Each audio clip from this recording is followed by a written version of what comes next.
அவன் நாட்களிலே ஒரு சிறந்த கணத்தை ஏற்படுத்தி வைத்தது. அன்பானவர்களே, இன்று உங்களுக்காகவும் அப்படியாய் வானத்தின் பலகணிகளை, வானத்தின் பொக்கிஷ சாலைகளை தேவன் உங்களுக்காய் திறக்கப் போகிறார். என்ன தேவையின் மத்தியில் இருக்கிறீங்க, எதை கொடுக்க வேண்டும் என்று நிற்கிறீங்க, கவலையப்படாதீங்க. கர்த்தர் உங்களுக்கு செய்யாமல் வேறு யாருக்கு செய்ய போகிறார்?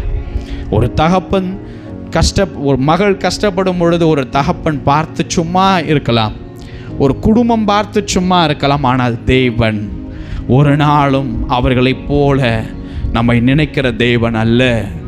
அவர் ஏதாவது நம்முடைய பிரயாசத்துக்காக அவர் சிறந்த வெகுமதியை கொடுத்து நம் தலையை அந்த இடத்துல உயர்த்தும்படி காரியம், சூழுதல், மாறுதலாய், மகிமையாய் உங்களுக்கு நடந்து கொண்டு இருக்கிறது. எனக்கு அன்பானவர்களே, எத்தனை பேர் ஆமேன் விசுவாசிக்கிறீங்க? சாலமோன் கொடுத்த 1000 சர்வாங்க தகன பலிகள் கிபியோன் என்கிற அந்த மேடையிலே தேவன் ஏற்று